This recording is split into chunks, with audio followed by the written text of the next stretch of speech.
오늘은 믿고 싶어하는 당신에게 네 번째 시간, 마지막 시간입니다. 제목은 다닐 만한 교회가 없습니다. 이렇게 말씀하시는 분들 주변에 계시죠? 여러분 주변에 교회 잘 다니시다가 어떤 여러 가지 이유로 그만 다닐 것을 선언하시고 방학 중에 계신 분들이 아마 계실 겁니다. 지금 이 설교를 전하는 저도 몇몇 분의 얼굴이 떠올라요. 크리스찬이 아닌 게 아닌데 그냥 교회를 그만 다니시는 분들이 있습니다. 저 좀 쉬고 싶습니다. 건드리지 마십시오. 이런 분들이 있어요. 이분들의 여러 가지 이유가 있지만 여러 그 생각들을 한마디로 표현하라면 저는 실망이라는 말을 드리고 싶습니다. 교회 다니다가 눈에 띄는 사람에게 실망한다든지, 교회의 리더십에 실망한다든지, 교회가 어떤 운영하는 방식에 대해서 실망한다든지, 아니면 하나님에 대한 어떤 불만 때문에 교회를 떠나는 분들이 계시죠. 설교를 시작하면서 그런 분들에게 제가 드리고 싶은 말씀은 이것입니다. 죄송합니다. 정말 죄송합니다. 제가 어떤 한국 교회를 대표하는 사람도 아니고 이민교회를 대표하는 사람도 아니고 일개 한 교회를 섬기는 평범한 목회자지만 특별히 여러 문제 속에 목사님들이 그 중심에 있는 경우가 너무 많기 때문에 제가 죄송하다는 말씀 드리고 싶습니다. 한국에서는 가나안 성도들이 있다고 하죠. 들어보셨죠? 가나안 성도. 거꾸로 하면 뭐죠? 안 나가. 다니다 안 나가는 분들이 너무 많아서 이게 신종 용어가 됐습니다. 근데 통계에 의하면 이미 10여 년 전에 100만 명이 넘었어요. 점점 가파르게 가나안 성도가 늘어나고 있다고 종교 사회학자들은 말하고 있습니다. 통계를 계속해서 몇 년 단위로 지금 그분들을 대상으로 하고 있는데 조사를 보면 교회를 떠난 지 평균 7.7년이 됐습니다. 꽤 오래됐고요. 총 신앙 연수는 27.8년입니다. 그러니까 어떻게 보면 상당한 시간을 신앙생활을 하다가 그만 쉬게 된 분들이 많이 계시다는 이유예요. 왜 떠났을까? 이탈 이유를 조사해 봤더니 첫 번째 1등은 교회 출석에 대한 욕구가 없다. 더 이상 다닐 이유를 모르겠다. 이게 제일 높았고요. 그 다음에는 개인적인 이유, 자유로운 신앙을 원해서 시간이 없어서 등등으로 나타났습니다. 특별히 우려되는 현상은 청년들이 늘어나고 있는데 가나안 성도가 한국교회 청년 중에 가나안 교인이 20%에 이르고 있습니다. 그러니까 이미 크리스찬이고 부모 밑에서 신앙생활 하다가 그만 다니시는 분들이 현재 5명 중 1명이고 10년 후에는 2배인 40%까지 늘어나게 될 거라는 전망이 있습니다. 다음 세대 청년들을 위해서 우리는 기도해야 합니다. 한국교회 탐구센터, 목회 데이터 연구소 등등에서 지난 1월 달에 이 20대, 30대 청년 700명을 대상으로 조사를 했는데요. 교회를 왜 떠났습니까? 물어봤더니 이렇게 답했습니다. 첫 번째는 교회 지도자들의 권위주의적인 태도 때문이다. 이렇게 말했고 이어서 시대의 흐름을 따라가지 못하는 고리타분함이 있다. 그 다음에 교인 간의 사랑이 없는 형식적인 관계 때문이다. 이렇게 답했다고 합니다. 그러면 다시 나가고 싶으십니까? 물었을 때 그래도 긍정적인 것은 58%의 사람이 다시 나갈 마음이 있다. 뭔가가 변화가 있으면. 그러면 어떤 교회를 원하십니까? 교회가 어떻게 되기를 원하십니까? 물었더니 1위는요. 신앙과 생활이 올바른 목회자가 있는 곳을 꼽았습니다. 이어서 예배 형식이 자유로운 교회, 생활의 모범을 보이는 교인들이 있는 교회, 헌금을 강조하지 않는 교회, 교인 간의 관심과 배려가 있는 교회 등등의 순으로 말을 했습니다. 가나안 성도들이 기대하는 교회의 모습이 무엇인지 어느 정도 그림이 그려지시죠? 여러분의 주변에도 이런 분들이 적어도 한두 분은 계실 텐데요. 그분들에게 오늘 우리가 이 에베소서의 말씀을 통해 어떻게 권면할 수 있을지, 그래도 권면을 해야 되는데요. 3가지 정도 아웃라인을 가지고 함께 생각해 보겠습니다. 첫 번째 괄호에는 어떤 말이 들어가야 할까요? 교회의 규모를 보지 말고 거룩함이 있는지를 보아야 합니다. 교회를 정하실 때 규모로 정하시면 안 됩니다. 교회가 크다고 해서 다 좋은 교회가 아니고요. 그렇다고 해서 다 작은 교회라고 해서 다 아름다운 것도 아닙니다.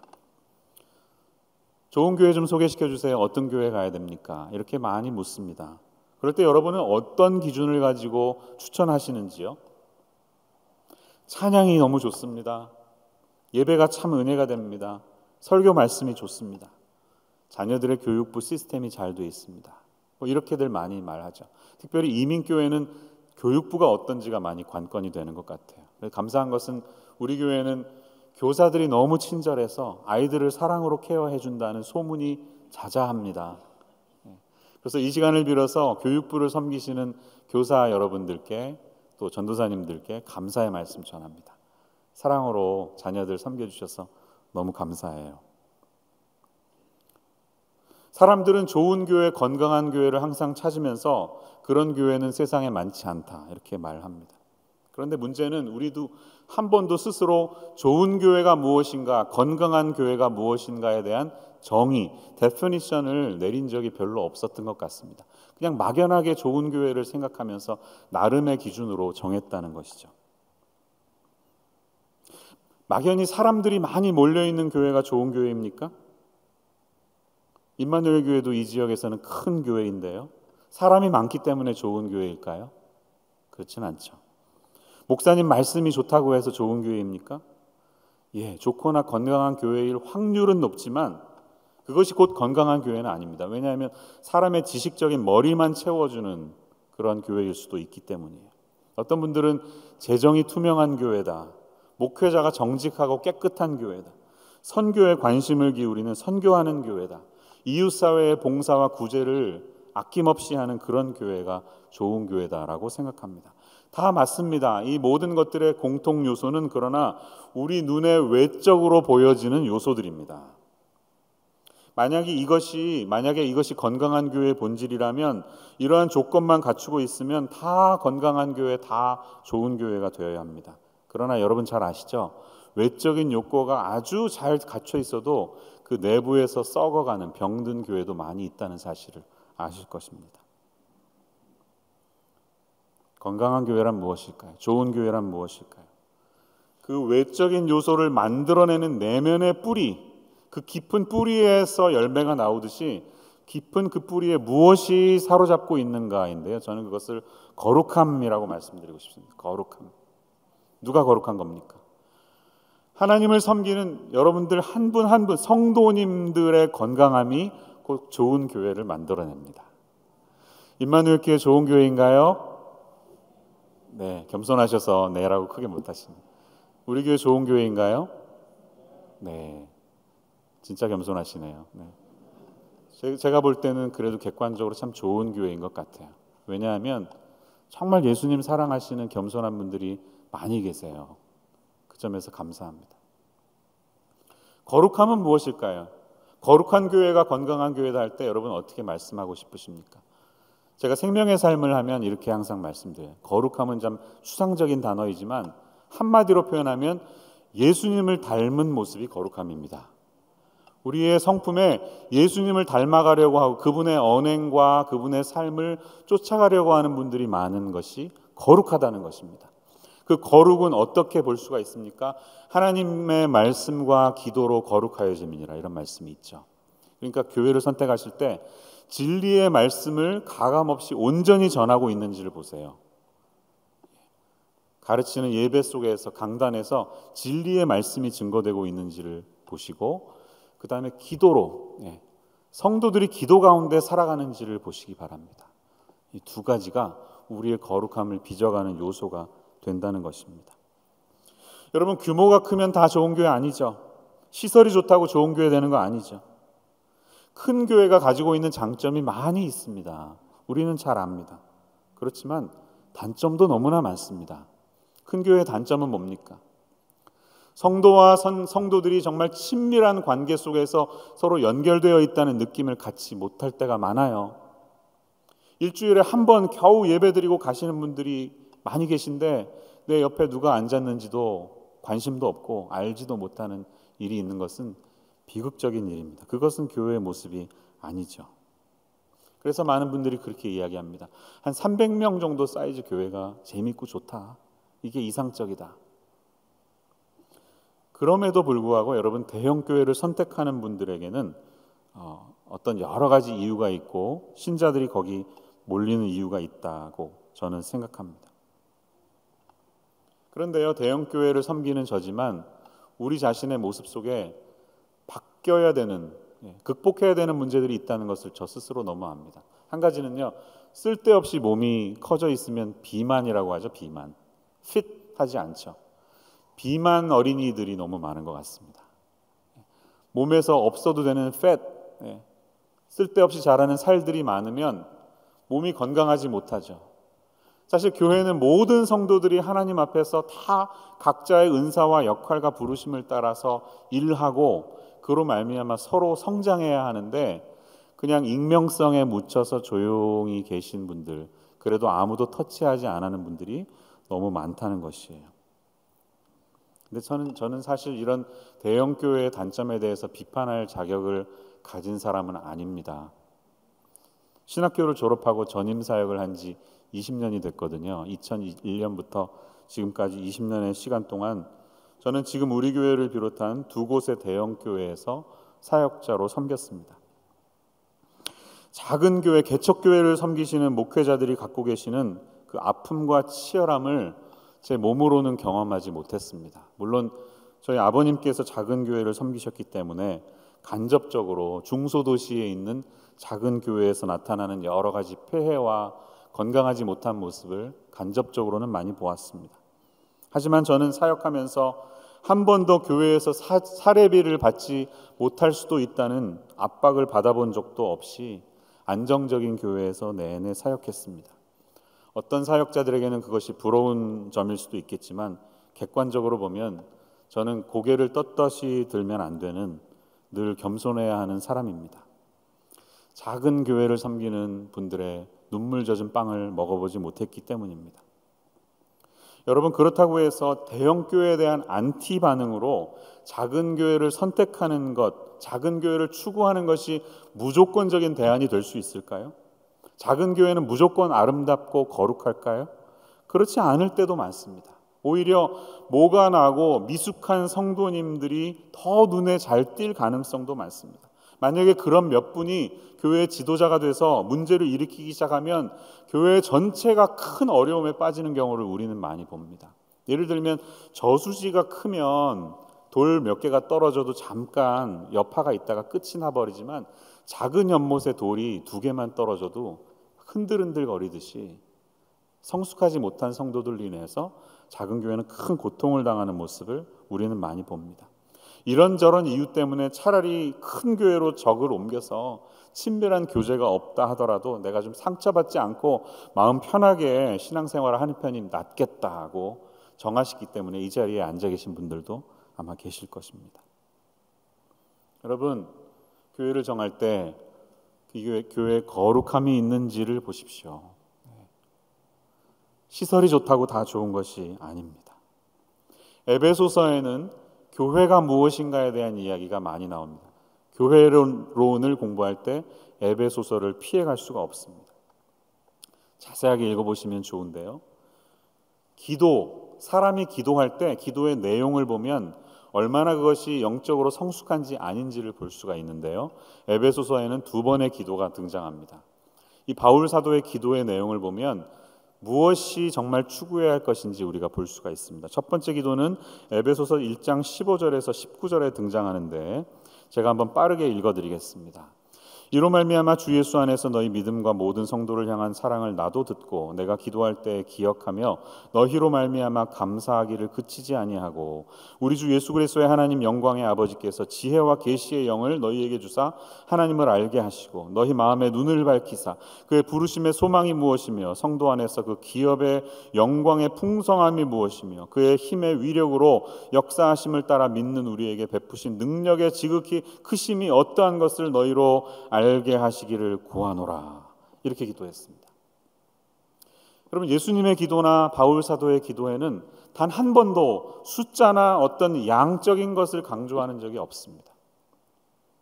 부르심의 소망이 무엇이고 영광의 풍성함이 무엇이고 능력의 지극히 크심이 무엇인지를 그 당시 굉장히 작았을 그 에베소 성도들에게 선포했다는 것입니다. 기도의 내용은 신앙의 성숙도를 볼 수 있는 좋은 리트머스 시험지와도 같습니다. 두 번째 기도는 3장 14절에 등장하는데요. 3장 14절에서부터 19절의 기도를 이것은 우리 같이 한번 읽어보겠습니다. 여러분 한 목소리로 읽어보죠. 시작. 이러므로 내가 하늘과 땅에 있는 각 족속에게 이름을 주신 아버지 앞에 무릎을 꿇고 비노니 그의 영광의 풍성함을 따라 그의 성령으로 말미암아 너희 속사람을 능력으로 강건하게 하시오며 믿음으로 말미암아 그리스도께서 너희 마음에 계시게 하시옵고 너희가 사랑 가운데서 뿌리가 박히고 터가 굳어져서 능히 모든 성도와 함께 지식에 넘치는 그리스도의 사랑을 알고 그 너비와 길이와 높이와 깊이가 어떠함을 깨달아 하나님의 모든 충만하신 것으로 너희에게 충만하게 하시기를 구하노라. 아멘. 결론은 영적인 성숙함입니다. maturity. 바울 사도의 기도는 영적인 성숙함이었습니다. 이것이 진정 건강한 교회, 건강한 성도들이 추구해야 할 모습이에요. 우리 성도들의 기도의 내용에는 어떤 겉으로 드러나는 양적인 열매보다 여러분 성화의 열매는 내면의 열매인 사실을 기억하시기 바랍니다. 성령의 열매는 다 내면적인 것들입니다. 사랑과 희락과 화평과 오래 참음과 자비와 양성과 충성과 온유와 절제니 다 내면적인 것들입니다. 물론 질과 양의 관계는 비례합니다. 그러나 양적인 것을 추구하면 안 되고 quality over quantity, 좋은 질을 추구할 때 자연적으로 성장할 수 있죠. 그러나 성장 자체가 목적이 되어서는 안 되는 것입니다. 목회를 판단할 때 교인이 몇 명이 모이냐, 헌금이 얼마나 거치냐, 사실 저도 이것에서 자유롭지 못합니다. 스트레스가 있습니다. 그런데 정말 중요한 것은 그게 아니라는 겁니다. 교회가 교회됨을 회복하고 교회의 영적인 건강을 체크하면 자연스럽게 하나님이 키우시기도 하지만 여러분 환경이 그런 분들도 얼마나 많아요. 도시 자체에 한인들이 없고 그런 환경에서 아무리 노력해도 교회는 성장할 수 없는 곳이 얼마나 많습니까? 목회나 목사님들의 영적인 어떤 퀄리티를 판단할 때 절대로 양으로 승부하면 안 된다는 것이죠. 아기가 좋은 영양식을 먹으면 잘 영양분을 받으면 자연스럽게 몸이 성장하듯이 우리가 질적으로 좋은 것들을 채우면 성장해야 하고 성장할 수 있습니다. 그러나 비만, 크는 것 자체가 목적이 되어서는 안 된다는 것이죠. 이 사실을 꼭 기억하세요. 두 번째 사실은요, 괄호 안에 어떤 말이 들어갈까요? 사람을 바라보면 실망하지만 예수님을 바라보면 성숙해집니다. 교회 떠나시는 분들은 대부분 사람 때문에 실망했던 경우가 많습니다. 저 역시 신앙생활하면서 사람에게 실망했던 적이 굉장히 많습니다. 막 그냥 머리 뒤통수를 얻어맞은 것 같이 이거 진짜야? 정말 이분이 이럴 수가 있어. 내가 평소에 존경하던 분인데 그분 책도 사고 막 따르던 분인데 실족해서 넘어지는 일을 봤을 때 며칠씩 뭐 이렇게 밥도 별로 맛도 없고 잠도 별로 잘 수 없는 그런 시간을 보내기도 했습니다. 여러분들도 그런 경우를 겪으셨죠? 이런 분들에게 이렇게 말씀드리고 싶어요. 여러분, 사람은 신앙의 대상이 아니라 사랑의 대상입니다. 섬김의 대상입니다. 우리는 다 연약하기 때문에 그냥 계속 그분에게 사랑을 나누고 그분을 섬겨주는 데까지만 하면 되는 거예요. 아무리 그 사람이 내가 보기에 존경스럽고 좋아 보여도 숭앙하는 신앙의 대상까지 가면 절대로 안 됩니다. 믿음의 대상으로까지 그를 높여주시면 안 됩니다. 하나님이 아니기 때문이에요. 모세는 얼마나 위대한 지도자입니까? 모든 이스라엘 민족들이 첫 번째로 꼽는 리더인데요. 모세가 죽었을 때 어떻게 됐죠? 느보다 산에서 약속의 땅을 바라보게 했고 너는 못 들어간다 하시면서 이제 내가 죽을 곳을 정해줄게 해서 모압 땅 어느 곳에 묻히는데 하나님께서 신명기 34장에 보면 어떻게 하시죠? 그가 묻힐 곳을 사람들이 알지 못하도록 하십니다. 무덤조차도 드러나지 않게 하는 거예요. 그 이유가 뭔지를 잘 생각해 보세요. 우상이 될 수 있기 때문이에요. 어떤 한 사람의 외연적인 모습이 이 지역교회에 드러날 때 그 교회는 건강하지 못한 길을 갈 경우가 참 많습니다. 그리고 이 주제에는 누구보다도 담임 목사님들에게 이 일이 많이 생기죠. 이 교회가 병을 앓고 있는 현실의 중심에 담임 목사님들이 계실 때가 굉장히 많습니다. 여러분, 이름만 들면 아시는 어떤 한국의 유명한 교회, 그 교회를 성장시키신 목사님이 여전히 살아계신데 박물관과도 비슷한 게 교회에 있다는 사실에 저는 충격받았습니다. 아니, 목사님이 살아계신데도 그분이 맞은 레전드같이 그분의 일생을 돌아보는 박물관을 어떻게 교회에 만들 수가 있습니까? 이분이 살아계신데도 그 키높이의 브로마이드를 만들어서 교인들이 그 옆에서 기념 촬영을 할 수 있는 생각을 누가 어떻게 한 것입니까? 아니, 이런 모습이 보이면 경종을 울려야죠. 잘못됐다고 누군가는 말을 해야죠. 어떻게 그렇게까지 갈 수 있도록 교회가 흘러갈 수가 있습니까? 말이 안 되는 거예요. 행여나 우리 교회에 이런 일들이 일어난다면 여러분, 워닝 사인을 좀 올려주십시오. 성도들이 목사의 존재를 그런 식으로 만들어가는 것도 굉장히 조심스럽고 문제입니다. 보디가드를 막 열 몇 명을 배치하고 예수님 다음으로 막 신격화 있는 수준으로 올라가 있는 일부 대형교회 목사님들의 모습은 우리의 걱정을 자아내게 만듭니다. 그런데 성도들도 그런 목사님을 만들어내요. 조심하셔야 됩니다. 어떤 목사님이 이렇게 표현하셨어요. 개신교회 목사는 양복 입은 무당이다. 근데 이 말에 울림이 있어요. 저는 이해가 돼요. 양복 입은 무당. 우리가 목사를 자꾸 그렇게 만들어 나가는 거예요. 큰 교회 위대한 목사님이 오시면 너무 감사하고 좋고 복 받은 것 같고, 작은 교회 부목사님이 오시면 아닌 것 같은 이 마인드는 어디에서 나온 겁니까? 목사님이 개업 예배 오시는데 담임 목사님이 오셔서 예배 인도해 주시면 크게 만족스럽고 복이 막 그냥 줄줄이 굴러내리는 것 같고, 부목사님이 와서 개업 예배 드리면 조금 덜 복 받는 것 같은 이 심리의 기저에는 뭐가 있는 거예요?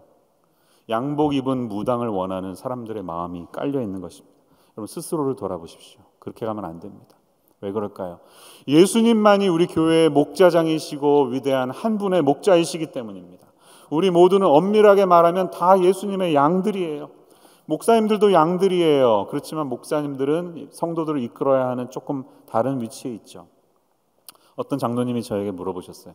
목사가 어떤 존재입니까? 물었을 때 저는 이렇게 표현했습니다. 저는 일이나 사자 같은 맹수들이 찾아왔을 때 큰 소리로 짖어서 경고를 외치는 양치기 개와도 같은 존재가 목사입니다. 이렇게 말했어요. 목사가 개라고 하니까 좀 마음이 편하진 않습니다. 하지만 여러분, 리트리버 아시죠? 리트리버. 리트리버는 어떤 개보다도 주인을 사랑합니다. 항상 주인과 친밀하게 늘 주인 곁에서 주인을 섬기는 개고, 무슨 일이 있어도 주인이 명령하는 사냥감이나 물건을 던지면 물어옵니다. 그래서 리트리브 가져와 오니까 이름까지 리트리버가 되지 않았습니까? 목사는 리트리버가 돼야 된다고 생각해요.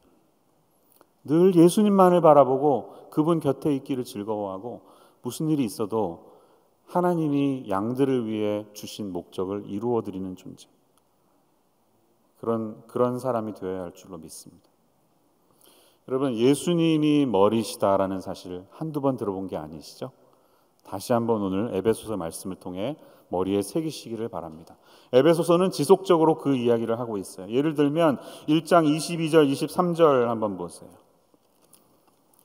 또 만물을 그의 발 아래에 복종하게 하시고 그를 만물 위에 교회의 머리로 삼으셨느니라. 교회는 그의 몸이니 만물 안에서 만물을 충만하게 하시는 이의 충만함이니라.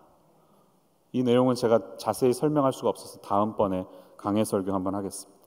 2장 20절에서 22절 보면요, 너희는 사도들과 선지자들의 터 위에 세우심을 입은 자라. 그리스도 예수께서 친히 모퉁이 돌이 되셨느니라. 그의 안에서 건물마다 서로 연결하여 주 안에서 성전이 되어가고, 너희도 성령 안에서 하나님이 거하실 처소가 되기 위하여 그리스도 예수 안에서 함께 지어져 가느니라.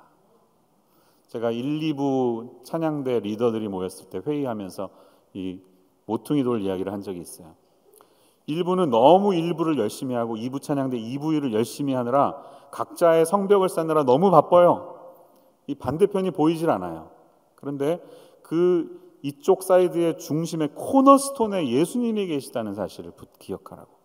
예수님은 여러분 모두를 보고 계시고 1부와 2부는 서로 연결돼야 하는 존재라고 이렇게 말씀드렸습니다. 이 모든 부서가 다 마찬가지입니다. 각자 열심히 하는 것은 좋은데요, 이 모든 것을 보시는 주님이 계시다는 사실을 잊지 마시고 이 건물을 온전히 세울 수 있는 주춧돌, 파운데이션이 예수님이라는 사실을 우리가 잊어버리면 안 됩니다.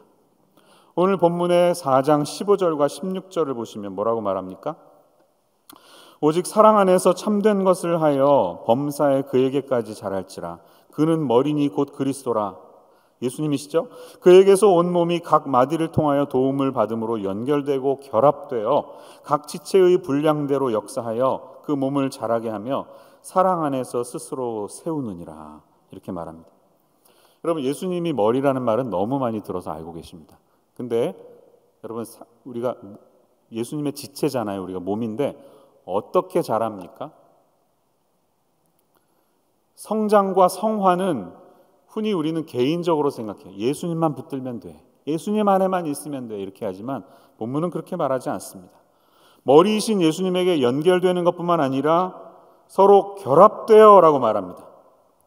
여러분, 우리 지체들은 예수님께 연결되어 있는 것뿐만 아니라 모든 사람들이 서로 다 결합되어 있다는 사실을 잊지 마세요. 그러니까 우리가 성장하기 위한 것은 개인 차원에서 이루어지는 것이 아니라 공동체로서 이루어지시는 것입니다.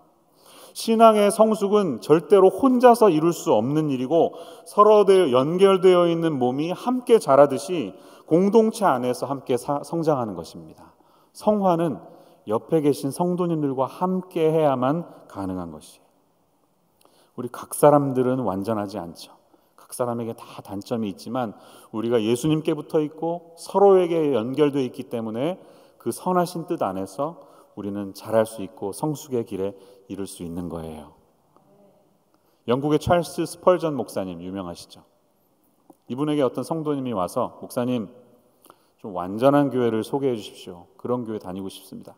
그러니까 목사님이 이렇게 말했대요. 그런 교회가 있으면 나에게도 좀 소개시켜 주세요. 그러면서 덧붙여서 이렇게 말했어요. 그러나 만일 당신이 그 교회를 발견하거든 당신은 제발 그 교회 성도가 되지 마십시오. 왜냐하면 그 교회에 발을 디디는 순간 그 교회는 완전함이 깨지기 때문입니다. 이렇게 일침을 놓았다고 합니다. 세상에 완전한 교회는 없고요, 완전함을 향해 달려가는 교회만 있습니다. 오늘 본문은 뭐라고 말합니까? 13절 보세요. 우리가 다 하나님의 아들을 믿는 것과 아는 일에 하나가 되어 온전한 사람을 이루어 그리스도의 장성한 분량이 충만한 데까지 이르리니. 이것이 우리 모든 교회 성도들의 목적이 되어야 한다는 것입니다. 믿는 것과 아는 일에 하나가 되지 못했기 때문에 이 신앙과 삶의 불일치 때문에 얼마나 누군가에게 실망을 주는 일이 많습니까? 그것을 극복하고 온전한 몸을 이루어서 예수님의 모습까지 닮아갈 수 있도록 우리의 거룩의 목표를 높게 잡는 저와 여러분이 되어야 하시는 줄로 믿으시기를 바랍니다. 세 번째 마지막에 괄호는 다닐 교회를 찾지 말고 섬길 교회를 찾으세요. 교회를 찾는 목적은 내가 단순히 다니기 위해서 찾는 게 아니라 어떻게 하면 내가 가장 효과적으로 섬길 교회가 될까를 목적에 두시고 찾으셔야 합니다. 사실 교회를 다닌다는 말 자체가 잘못됐죠. Do you go to church? Yes, I go to church. 거기서 뭐가 느껴집니까? 교회라는 곳이 어떤 장소처럼 느껴져요.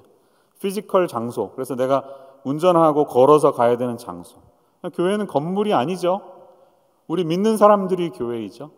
그러니까 교회 다녀라고 말하는 것보다는 어느 교회를 섬기고 있습니다, 이렇게 말하는 게 더 좋고요. 굳이 다닌다는 말을 하신다면 어느 교회에 출석하고 있습니다, 이렇게 말씀하시는 게 더 좋을 것 같습니다. 여러분, 섬길 교회를 찾는 이유는 무엇입니까? 성경이 저와 여러분 모두가 다 하나님 앞에서 섬겨야 하는 분들인 것을 가르쳐주기 때문이에요.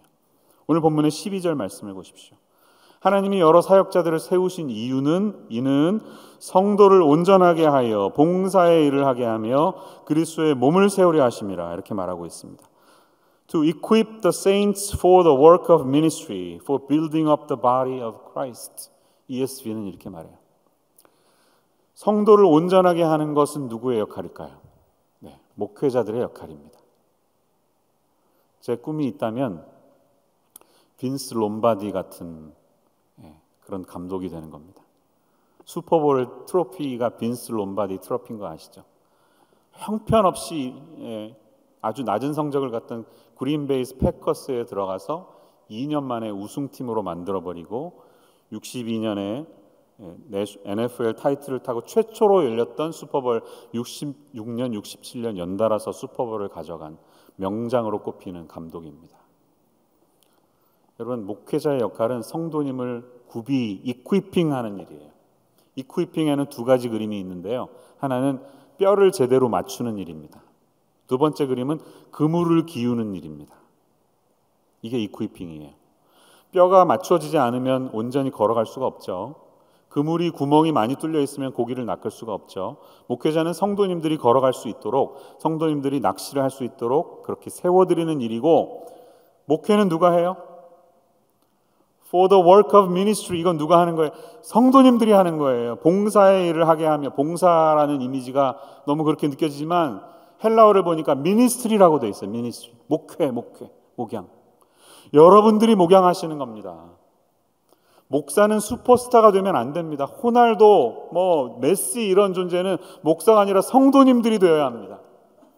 목회자는 필드 바깥에서 힘내라고, 잘 하시라고 코치해드리는 감독이 되어야 되고, 필드에서 골을 넣고 어시스트를 하고 터치다운을 하고 홈런을 치고 안타를 치는 사람은 성도님들이 되어야 합니다.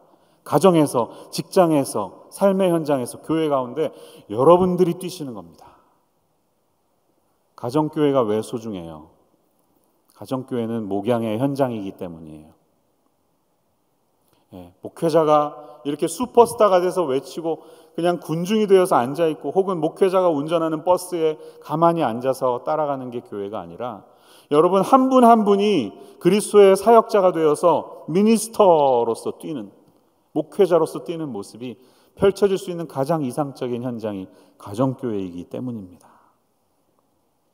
이 말씀을 통해 여러분 소망을 가지시기를 바랍니다. 교회를 떠나신 분들, 제가 다시 한번 말씀드려요. 교회로 다시 돌아오세요. 저희들은 연약하지만 예수님은 강하십니다. 우리들은 약하나 예수 권세 많도다. 예수님이 교회의 머리이시고 그분의 머리됨을 고백하는 공동체가 여기에 있습니다.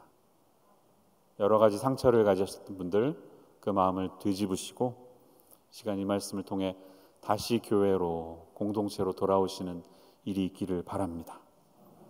우리 주변에 있는 분들을 떠올리면서 여러분 무슨 얘기 해주시겠습니까?